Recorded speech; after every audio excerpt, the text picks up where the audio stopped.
నమస్తే, welcome to పూరా local. నేను మీ కృష్ణబాల. ముందుగా ముఖ్యాంశాలు. రాష్ట్ర చిహ్నం తుది రూపుపై సీఎం రేవంత్ సమీక్ష. పోరాటం అమరుల త్యాగాలు ప్రతిబింబించేలా చిహ్నం. రేవంత్ రెడ్డి కూడా ఫోన్ ట్యాపింగ్ బాధితుడే. దర్యాప్తు వేగం పెంచాలని బీజేపీ లక్ష్మణ్ డిమాండ్. లిక్కర్ డీల్లో గ్యాంబ్లింగ్, జూపల్లిని బర్తరఫ్ చేయాల్సిందే. మంత్రి జూపల్లిపై బీఆర్ఎస్ నేత క్రిషాంక్ ఫైర్. కనివిని ఎరుగనంతగా బీజేపీకి ప్రజల మద్దతు కనిపిస్తోంది. ప్రజల ఆదరణ అనూహ్యంగా ఉందన్న ప్రధాని మోదీ. జిలుగు విత్తనాల కోసం జగిత్యాల జిల్లాలో బారులు తీరిన రైతులు. మెట్పల్లి వ్యవసాయ కార్యాలయం ఎదుట రైతులకు ఇక్కట్లు. ఇక వివరాల్లోకి వెళ్తే, రాష్ట్ర చిహ్నం తుది రూపుపై సమీక్ష చేశారు సీఎం రేవంత్ రెడ్డి. జూబ్లీహిల్స్లోని తన నివాసంలో కళాకారుడు రుద్ర రాజేశం, మంత్రి జూపల్లి కృష్ణారావు, ప్రొఫెసర్ కోదండరాం, అద్దంకి దయాకర్, జేఏసీ నేత రఘు, వేం నరేందర్ రెడ్డి, కొందరు ఎమ్మెల్యేలతో సమావేశమయ్యారు సీఎం.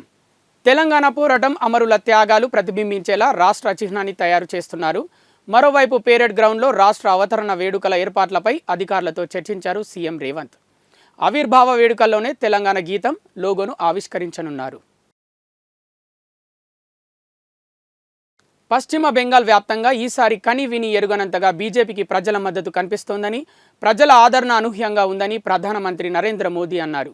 పశ్చిమ బెంగాల్లోని మద్రాపూర్లో బుధవారం నాడు జరిగిన భారీ బహిరంగ సభలో ప్రధాని పాల్గొన్నారు. కోల్కతాలో జరిపిన రోడ్ షోలో ప్రజలు చూపిన ఆదరణ ఎన్నటికీ మర్చిపోనని చెప్పారు. మరోసారి మోదీ సర్కార్ వస్తుంది అనే స్పష్టమైన సందేశాన్ని ప్రజలు ఇచ్చారని అన్నారు.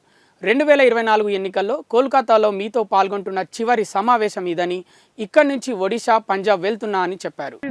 लोकसभा चुनाव कई मायनों में अलग है, अद्भुत है. ये चुनाव आगे बढ़कर के देश के राजनीतिक दल नहीं, देश के राजनेता नहीं, ये चुनाव कश्मीर से कन्याकुमारी, अटक से कटक देश की जनता ने उसकी बागडोर संभाली हुई है.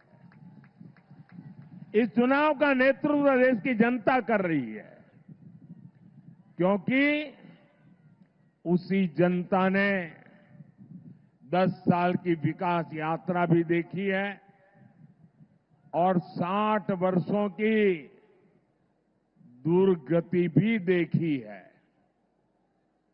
आप याद करिए, देश के करोड़ों गरीब जीवन की मूलभूत सुविधाओं से वंचित थे. भारत जैसे देश में भुखमरी की खबरें आम होती थी. करोड़ों लोगों के सर पर छत नहीं थी. महिलाएं खुले में शौच जाने के लिए मजबूर थी. पीने के लिए पानी नहीं. 18,000 से ज्यादा गांवों में बिजली नहीं. उद्योगों के लिए संभावनाएं नहीं. ये तो एक दृश्य. सबसे बड़ा दुर्भाग्य ये भी था कि सुधार के लिए चर्चा भी नहीं होती थी.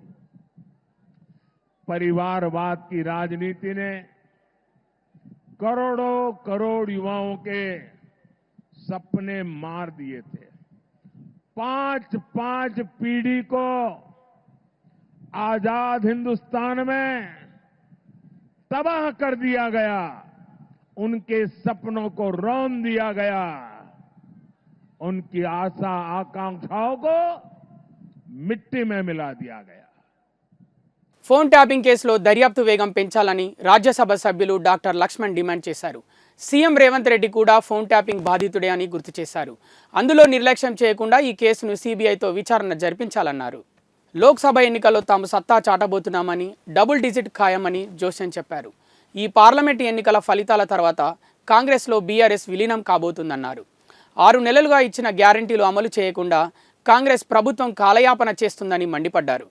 తక్షణమే 6 గ్యారంటీలు పక్కాగా అమలు చేయాలని డిమాండ్ చేశారు. తెలంగాణ అవతరణ దినోత్సవ వేడుకలపై కాంగ్రెస్ నేత అద్దంకి దయాకర్ కీలక వ్యాఖ్యలు చేశారు. జూన్ 2న జరిగే రాష్ట్ర ఆవిర్భావ దినోత్సవ వేడుకలకు మాజీ సీఎం బీఆర్ఎస్ అధినేత కేసీఆర్ సహా అన్ని రాజకీయ పార్టీలను ఆహ్వానిస్తామని స్పష్టం చేశారు. సోనియా గాంధీ లేకుంటే అసలు తెలంగాణ వచ్చేది కాదని, ప్రత్యేక తెలంగాణ రాష్ట్రం ఇచ్చిన తల్లిగా సోనియా గాంధీ మిగిలిపోతారని అన్నారు. ప్రత్యేక తెలంగాణ రాష్ట్ర ఏర్పాటును కొందరికే పరిమితం చేయడం సరికాదని అభిప్రాయపడ్డారు. కేసీఆర్ రాజకీయ ప్రయోజనాల కోసమే పార్టీ పెట్టారని ఆరోపించారు. అందుకోసమే తెలంగాణ వచ్చాక టీఆర్ఎస్ని బీఆర్ఎస్గా మార్చి రాజకీయ వ్యాపారంగా మార్చారని ఫైర్ అయ్యారు. ఏళ్ల తరబడి కొట్లాటకు పరిష్కారం ఇచ్చిన తల్లిగా సోనియా గాంధీ గారిని యావత్ భారతదేశం ఈరోజు గుర్తించింది. మేమందరం కూడా తెలంగాణ తల్లిగా సోనియా గాంధీ గారిని ఈరోజు చూస్తున్నాం. అది అసెంబ్లీ సాక్షిగా కేసీఆర్ గారు కూడా మాట్లాడారు. ఏదో రాజకీయంగా పోటాపోటీ కొరకు తెలంగాణ బాపుగా కేసీఆర్ గారిని అభివర్ణించడం అంటే అది తెలంగాణ సమాజాన్ని అవమానపరచడం ఒక రకంగా. ఆయన టీఆర్ఎస్ బాపు, తర్వాత ఆయన తన రాజకీయ స్వార్థం కోసమో రాజకీయ ప్రయోజనాల కోసమో తెలంగాణ రాష్ట్ర సమితి అనేదాన్ని భారత రాష్ట్ర సమితిగా మార్చింది. ఆ రోజు తెలుగుదేశం నుంచి తన రాజకీయ అస్తిత్వం కోసం టీఆర్ఎస్ పార్టీ ఏర్పాటు చేసుకుని టీఆర్ఎస్తో తెలంగాణ ముఖ్యమంత్రి అయి తెలంగాణ అయిపోయినాక భారత రాష్ట్రానికి ఆయన ప్రధానమంత్రి కావాలన్నట్టుగా భారత రాష్ట్ర సమితి అని చెప్పి ఇప్పుడు మళ్ళీ తెలంగాణ అని చెప్పి సెంటిమెంట్ రగిల్చడానికి ఏదో ప్రయత్నాలు చేస్తుంది. ఇది కాకుండా 10 సంవత్సరాల సంబరాలు తెలంగాణ ప్రభుత్వం చేస్తుంది.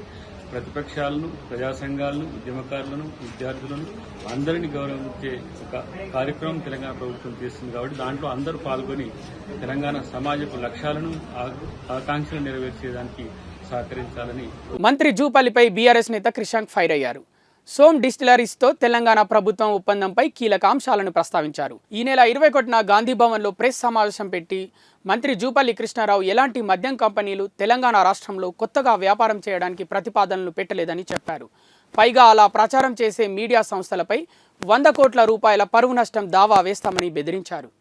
బీఆర్ఎస్ ప్రధాన కార్యాలయం నుంచి తెలంగాణ భవన్లో ప్రెస్ సమావేశం పెట్టి సోమ్ డిస్టిలరీస్ అనే ఒక సంస్థ వాళ్లకు ఎట్లా తెలంగాణ కాంగ్రెస్ ప్రభుత్వం అనుమతులు ఇచ్చిందని సాక్ష్యాధారాలతోని బయట పెట్టడం జరిగింది. అదొక నకిలీ మద్యం సంస్థ. అండ్ గతంలో కాంగ్రెస్ ప్రభుత్వానికి వాళ్ళు నిధులు కూడా ఇచ్చిండ్రు. దాదాపు 3 సార్లు 25 లక్షల రూపాయలు, ఒకసారి ఏకంగా 1,31 లక్ష రూపాయలు వాళ్ళు సోమ్ డిస్టిలరీస్ వాళ్ళు కాంగ్రెస్ కి ఇవ్వడం జరిగింది. అయితే 28 మేన మంత్రి జూపల్లి కృష్ణారావు గారు అంటే కేవలం 7 రోజుల్లోనే మళ్ళా పత్రికా లేఖ ఒకటి విడుదల చేసి మంత్రికి ఎలాంటి సమాచారం లేకుండా కార్పొరేషన్ బీవరేజెస్ వాళ్లే అనుమతి ఇచ్చిండ్రు అని చెప్పడం నిజంగా కూడా విడ్డూరం. ఇది బాధ్యతారహితం కూడా. ఎందుకంటే 26 ఫిబ్రవరి 2024న అబ్కారీ విభాగం మధ్యప్రదేశ్ ప్రభుత్వం వాళ్ళు ఈ సోమ్ డిస్టిలరీస్ వాళ్లకు 420, 461, 471, 120B, 468 లాంటి తీవ్రమైన సెక్షన్లేసి జగదీష్ అరోరా అనే చైర్మన్ సోమ్ డిస్టిలరీస్ అతన్ని అరెస్ట్ చేయడం జరిగింది.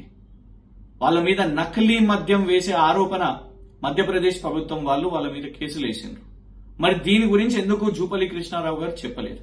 వారికి కనీసం తెలియదని అంటున్నారు. ఇది ఇంకెక్కువ దారుణం. ఎందుకంటే రాష్ట్ర మంత్రి రాజ్యాంగం మీద ప్రమాణ స్వీకారం చేసి ఈ రాష్ట్రానికి మంత్రి అయినరు.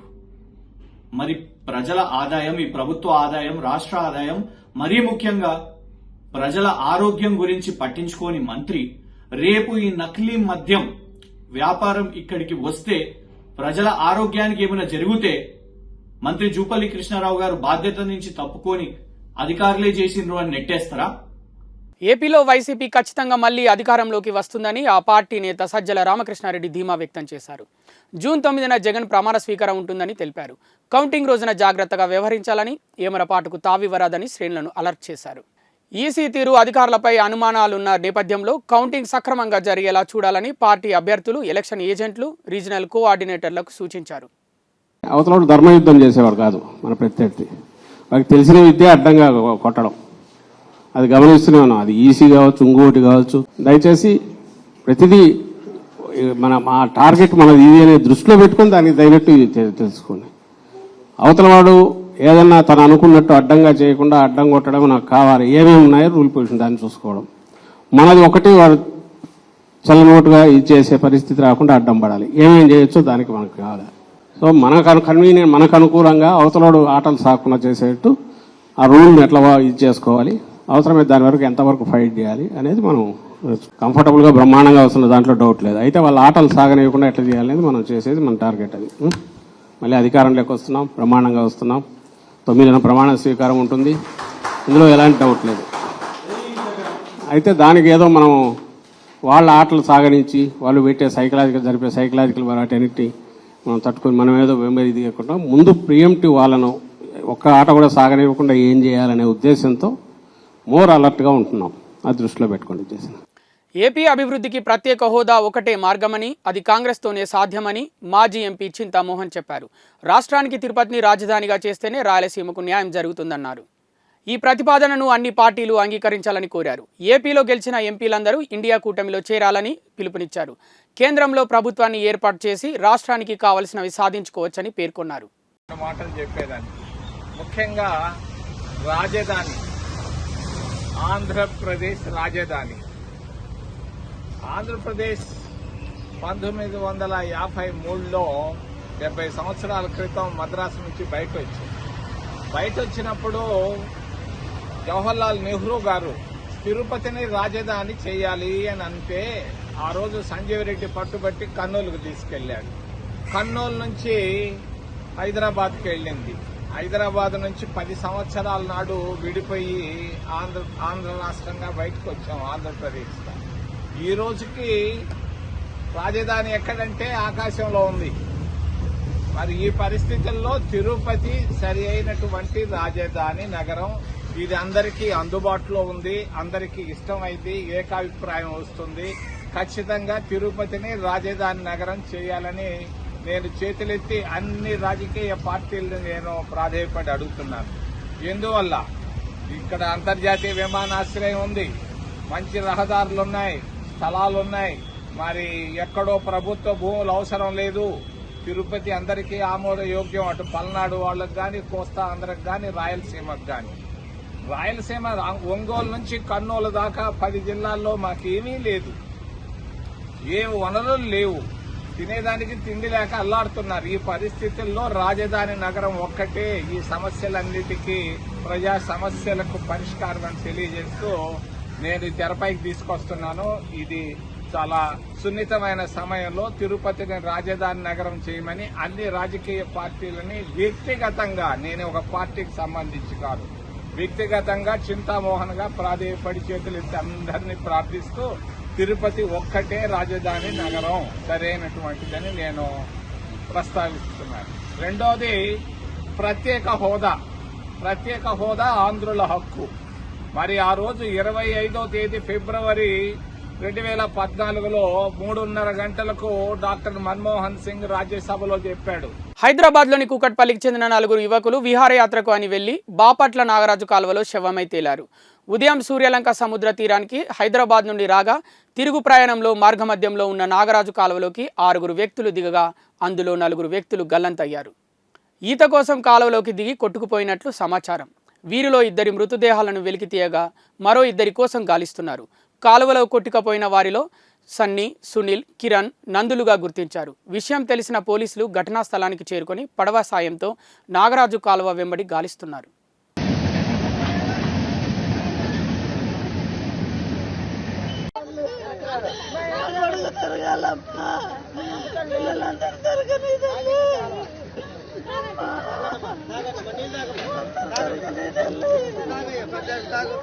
ఫోన్ ట్యాపింగ్ కేసులో ఎప్పటికప్పుడు కీలక అంశాలు వెలుగులోకి వస్తున్నాయి. నిందితులు తమ వాంగ్మూలంలో సంచలన విషయాలు వెల్లడిస్తున్నారు. ఎస్ఐబి మాజీ డీఎస్పీ ప్రణీత్ రావు కూడా ఈ కేసులో ఎన్నో అంశాలను తన వాంగ్మూలంలో వెల్లడించారు. ఫోన్ ట్యాపింగ్ పర్యవేక్షణ కోసం 17 కంప్యూటర్లను వినియోగించామని, కాంగ్రెస్ అధికారంలోకి వచ్చాక రికార్డులను అన్నింటినీ ధ్వంసం చేశామని తెలిపారు. రికార్డులు ధ్వంసం చేసి వాటి స్థానంలో కొత్త వాటిని అమర్చినట్లు చెప్పారు. ధ్వంసం చేసిన ఆధారాలను నాగోల్, ముసరాంబాగ్ వద్ద మూసిలో పడేశామన్నారు.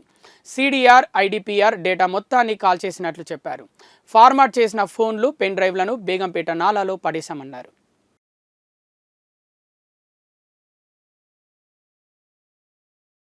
ఎక్సైజ్ పాలసీతో ముడిపడి ఉన్న మనీ లాండరింగ్ కేసులో బీఆర్ఎస్ ఎమ్మెల్సీ కె కవితకు మరో ఎదురుదెబ్బ తగిలింది. ఎన్ఫోర్స్మెంట్ డైరెక్టరేట్ దాఖలు చేసిన అనుబంధ ఛార్జిషీట్ను రౌస్ ఎవెన్యూ కోర్టు కీలక నిర్ణయం తీసుకుంది. కవితపై దాఖలైన ఛార్జిషీట్ను రౌస్ ఎవెన్యూ కోర్టు పరిగణలోకి తీసుకుంది. అలాగే జూన్ 3న ఛార్జిషీట్లో పేర్కొన్న నిందితులందరూ కోర్టు ఎదుట హాజరు కావాలని సమన్లు జారీ చేసింది. దీంతో వచ్చే నెల 3న కవితను జైలు అధికారులు కోర్టులో ప్రవేశపెట్టనున్నారు. కాగా ఈడీ, సిబిఐ కోర్టు ప్రత్యేక న్యాయమూర్తి కావేరి బవేజా తన వద్ద విచారణకు తగిన సాక్ష్యాలు ఉన్నాయని ఈడీ చేసిన వాదనలను పరిగణలోకి తీసుకున్న తర్వాత ఉత్తర్వులను రిజర్వ్ చేశారు. తాజాగా ఇవాళ ఈడీ ఛార్జిషీట్ను పరిగణలోకి తీసుకుంటున్నట్లు ప్రకటించారు. మరోవైపు కవిత బెయిల్ పిటిషన్లపై నిన్న ఢిల్లీ హైకోర్టులో వాదనలు పూర్తయ్యాయి. ఇరువైపుల వాదనలు విన్న హైకోర్టు జడ్జి స్వర్ణకాంత శర్మ తీర్పును రిజర్వ్ చేశారు. ఈ క్రమంలో రౌస్ ఎవెన్యూ కోర్టు మాత్రం ఈడీ దాఖలు చేసిన అనుబంధ ఛార్జిషీట్ను పరిగణలోకి తీసుకొని ఇందులో నిందితులుగా ఉన్న వారందరినీ విచారణకు పిలవడం హాట్ టాపిక్గా మారింది. గోషామాల్ బీజేపీ ఎమ్మెల్యే రాజాసింగ్కు మరోసారి బెదిరింపు కాల్స్ వచ్చాయి. ఈ విషయాన్ని ఆయనే స్వయంగా తన ట్విట్టర్ ఖాతా ద్వారా తెలిపారు. బెదిరింపు కాల్స్ వచ్చిన ఫోన్ నంబర్లకు సంబంధించిన కాల్ లిస్ట్ స్క్రీన్ షాట్ను తన ట్విట్టర్లో పోస్ట్ చేశారు. మరోసారి తనకు అనేక నంబర్ల నుండి హత్య బెదిరింపులు వస్తున్నాయని తెలిపారు. తాను ఇలాంటి బెదిరింపులకు గురి కావడం ఇది మొదటిసారి కాదని, వీటిపై గతంలో కూడా ఫిర్యాదు చేశానని, అయినా ఎటువంటి చర్యలు తీసుకోలేదని తెలుస్తోందని అన్నారు. అయినప్పటికీ బాధ్యతాయుతమైన పౌరుడిగా ఈ పరిస్థితిని పోలీస్ శాఖకు తెలియజేయడం బాధ్యతగా భావిస్తున్నానని ఎక్స్లో రాసుకొచ్చారు. కాగా గోషామహల్ ఎమ్మెల్యేగా ఉన్న రాజాసింగ్ను హత్య చేస్తామని గతంలో కూడా బెదిరింపు కాల్స్ వచ్చాయి. దీనిపై ఆయన పలుమార్లు పోలీసులకు ఫిర్యాదు కూడా చేశారు.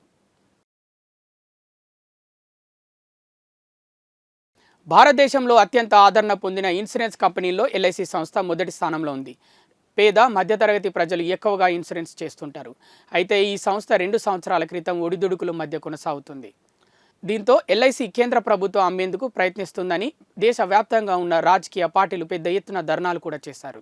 అయితే తాజా పరిస్థితుల్లో ఎల్ఐసి సంస్థ భారీ లాభాల్లో దూసుకుపోతుంది. ముఖ్యంగా కరోనా అనంతరం బీమా చేసుకోవడానికి ప్రజలు మొగ్గు చూపడం, ఇతర కారణాలతో భారీగా పెట్టుబడులు పెరిగాయి. ప్రభుత్వ రంగ సంస్థ అయిన ఎల్ఐసి మార్కెట్ విలువలో 50 లక్షల కోట్ల మార్కెట్ను దాటింది.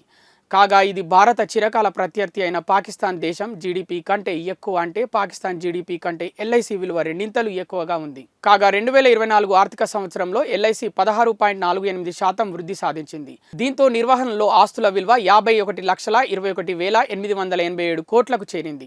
దీంతో ఒక్క పాకిస్తాన్ జీడిపినే కాదు, భారత్ను ఆనుకొని ఉన్న దేశాలు అయిన నేపాల్, శ్రీలంక జీడిపిల కంటే కూడా ఎల్ఐసి జీడిపి అత్యధికంగా ఉంది. జగిత్యాల జిల్లా మెట్పల్లి వ్యవసాయ కార్యాలయం ఎదుట జిలుగు విత్తనాల కోసం రైతులు బారులు తీరారు. మెట్పల్లి ప్రాంతం కాకుండా వివిధ గ్రామాల నుంచి పదుల సంఖ్యలో రైతులకు తరలివచ్చి తమ పాస్బుక్లు, ఆధార్ కార్డులను క్యూ లైన్లో ఉంచుతున్నారు. పంట వేయడానికి ముందు జిలుగు, జనము అవసరం ఉండడంతో ప్రతి రైతు వీటి కోసం నానా అవస్థలు పడుతున్నారు. రైతులు ఇబ్బంది పడకుండా మెట్పల్లి వ్యవసాయ అధికారులు 3 కేంద్రాలను ఏర్పాటు చేసి వచ్చిన 1000 బస్తాలను ఈ కేంద్రాల ద్వారా రైతులకు పంపిణీ చేశారు. మరో 2500 బస్తాలు అవసరం ఉన్నదని వ్యవసాయ అధికారులు తెలిపారు. ప్రభుత్వం ముందస్తు చర్యలు తీసుకొని రైతులకు ఇబ్బందులు లేకుండా ఈ ఎండలో క్యూ లైన్లు కట్టకుండా ఎప్పటికప్పుడు కావలసిన జిలుగు, జనుమును అందించి ఆదుకోవాలని పలువురు రైతులు ఆవేదన వ్యక్తం చేశారు. అసలు గవర్నమెంట్ ఏం చేస్తుందో అర్థమైతలేదు. రైతులకు ఇప్పుడు మోసం వచ్చింది కాబట్టి వ్యవసాయానికి సంబంధించి జీలుగు కలిపితే బాగుంటుంది కాబట్టి అలానే ఇక్కడ కొట్లాటలు అవి జరుగుతుంది. ఇక్కడ లైన్ కూడా పద్ధతి ప్రకారం లేదు, ఏం లేదు. రైతులు ఇక్కడ గొడవ పెట్టుకుంటారు. 1000 బ్యాగులు వస్తాయని చెప్పారు అధికారులు.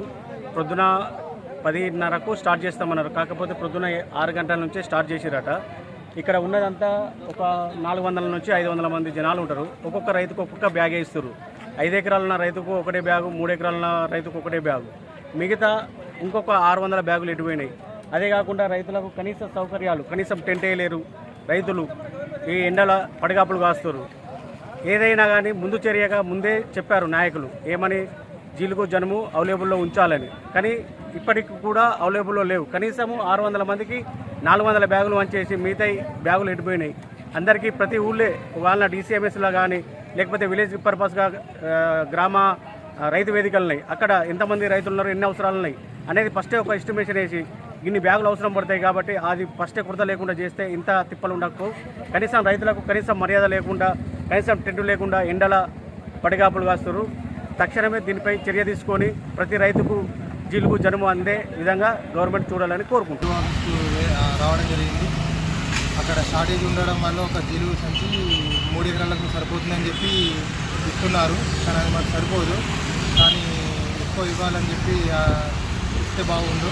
ఈ గత ప్రభుత్వ నిర్లక్ష్యమా లేక అధికారుల నిర్లక్ష్యమా తెలియదు, చూసి సరిచేసి అందరికి ఎక్కువ ఇచ్చేటట్టు ఉంటే. సిడిపిఓలు సూపర్వైజర్లు అత్యుత్తమ సేవలు అందిస్తూ అంగన్వాడీ కేంద్రాలను ఆదర్శంగా తీర్చిదిద్దాలని జిల్లా కలెక్టర్ పమేలా సత్పతి ఆదేశించారు. బాధ్యతాయుతంగా విధులు నిర్వర్తించాలని సూచించారు. తిమ్మాపూర్ మండలం ఎల్ఎండి కాలనీలో దుర్గాబాయి మహిళా శిశు వికాస కేంద్రంలో ఓరియంటేషన్ కార్యక్రమం నిర్వహించారు. జిల్లా కలెక్టర్ ముఖ్య అతిథిగా హాజరయ్యారు. అంగన్వాడీ కేంద్రాల బలోపేతంపై ప్రత్యేక దృష్టి సారించాలని కలెక్టర్ పమేలా సత్పతి సూచించారు. చిన్నారులకు ఆటపాటలతో నాణ్యమైన విద్యను అందించాలన్నారు. First pre school curriculum, revise pre school curriculum MCF ఫ్రేమ్వర్క్లో ఇప్పుడు అంగన్వాడీ స్థాయి నుంచి ఏ విధంగా పిల్లలకి ప్రైమరీ స్కూల్ కోసం మనము ప్రిపేర్ చేయాలి, దానికోసం ఈ కరిక్యులం ఫ్రేమ్వర్క్ ఉంది, అంటే ఫౌండేషనల్ లెవెల్. సో దీని సందర్భంగా ఐ థింక్ లాస్ట్ మంత్ చాలామంది ట్రైనింగ్ తీసుకొని వచ్చారు హైదరాబాద్ నుంచి. సో నా రిక్వెస్ట్ ఏంటంటే, చాలా సందర్భంలో మాస్టర్ ట్రైనర్స్ ట్రైనింగ్ తీసుకొని వచ్చిన తర్వాత వారి కింద ఉన్న వాళ్ళకి శ్రద్ధ పెట్టి చెప్పకపోయిన వల్ల ఆ ఇన్స్టిట్యూషనల్ నాలెడ్జ్ కింద స్థాయికి పర్కులేట్ అవుతలేదు. ఇది నా అబ్జర్వేషన్. ఈ ఐసిడిఎస్ డిపార్ట్మెంట్ గురించి కాదు, జనరల్గా కూడా అట్లాగే అవుతుంది. సో మనం చేయాల్సిన ఒకటేంటంటే close room small scale trainings మీ స్థాయిలో మీరు ఏర్పాటు చేయాలి.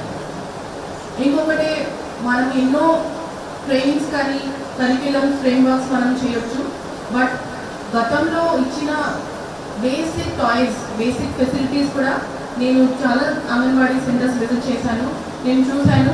రీసెంట్లీ లాస్ట్ ఇయర్ సప్లై చేసిన మెటీరియల్ కూడా చాలా సందర్భంలో నాకు కన్నపడలేదు, అంగన్వాడీ సెంటర్స్లో అది లేదు. పెద్దపల్లి జిల్లా కేంద్రంలోని అయ్యప్ప దేవాలయంలో చోరీ జరిగింది. దేవాలయ హుండీ తాళం పగలగొట్టి నగదు దోపిడీ చేశారు. ఘటనపై పోలీసులకు ఫిర్యాదు చేయగా కేసు ఫైల్ నమోదు చేసుకొని నిందితుల కోసం దర్యాప్తు చేస్తున్నారు.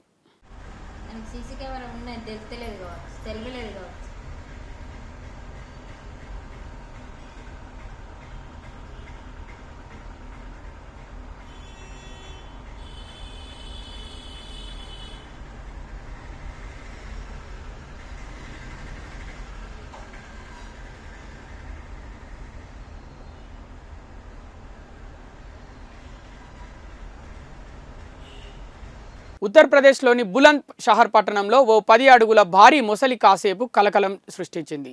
నరోరా ఘాటు వద్ద గంగా నది కాలువలోంచి ఒక్కసారిగా బయటకు దూసుకొచ్చిన మొసలి అక్కడున్న ఇనుప రైలింగ్ పైనుంచి దూకేందుకు ప్రయత్నించింది. ఆహారం కోసం కాలువలోంచి భారీ మొసలి బయటకు రావడాన్ని గమనించిన స్థానికులు భయపడిపోయారు.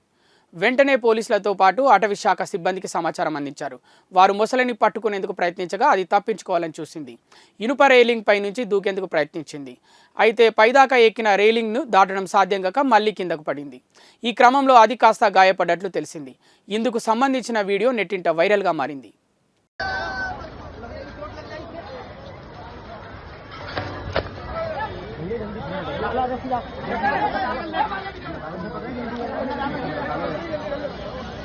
మరిన్ని వార్తల కోసం చూస్తూనే ఉండండి పురా లోకల్.